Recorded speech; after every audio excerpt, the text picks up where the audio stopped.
બનાસકાંઠા જિલ્લાના ડીસા તાલુકાના રામસણ ગામે 52 વર્ષીય ભીખાભાઈ સોમાભાઈ સોલંકીએ ગળે ફાંસો ખાઈ આત્મહત્યા કરી લેતા ચકચાર મચી ગઈ છે।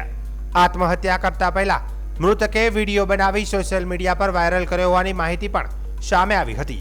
મળતી માહિતી મુજબ ભીખાભાઈ સોમાભાઈ સોલંકીએ પોતાના ઘરમાં ગળે ફાંસો ખાઈ જીવન ટૂંકાવ્યું હતું। ઘટનાની જાણ થતાં પોલીસને જાણ કરવામાં આવી હતી।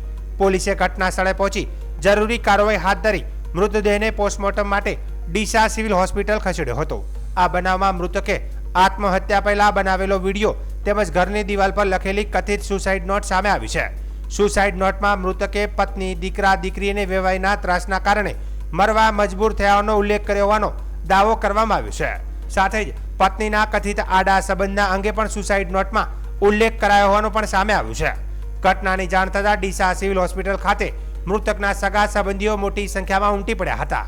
સમગ્ર મામલે મૃતકનો વિડીયો અને કથિત સુસાઇડ નોટના આધારે ડીસા રૂરલ પોલીસે વધુ તપાસ હાથ ધરી છે। પોલીસ તપાસ બાદ જ મૃતકે કરેલા આક્ષેપોની હકીકત અને આત્મહત્યાનું ચોક્કસ કારણ સ્પષ્ટ થશે।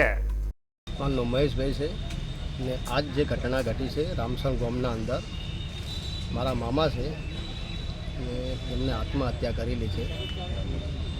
ભીખાભાઈ સોમનાભાઈ સોલંકીએ ને એકલી જિંદગી જીવતા હતા, છતાં છોકરા બીજા છતાં રહેવા છતાં પણ એ લોકો કોઈ રાખતા નહોતા। બહુ ત્રાસ આવતા હતા, છોકરીઓ ત્રાસ, છોકરાનો ત્રાસ ને મને કાકાનો જે છોકરો છે એને પણ ખૂબ ત્રાસ આવ્યો છે।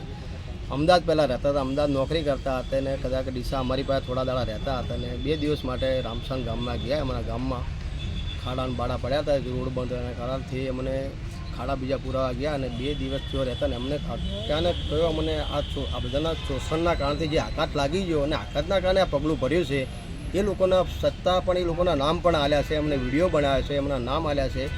એટલે પોલીસને નમ્ર વિનંતી કે એની જે બી થાય એની કાર્યવાહી થાય ને જે બી આરોપી હોય એમને ધરપકડ થાય। અમારે આટલી માંગ છે। એસપી સાહેબ સુધીનું અમારું નિવેદન છે આ કે સાહેબ જે બી જલ્દી થાય એનું કાર્યવાહી થાય। આ વ્યક્તિને બહુ શોષણ કરે, બહુ ત્રાસ આલ્યો છે, આ ત્રાસના કારણથી જ મર્યો છે વ્યક્તિ।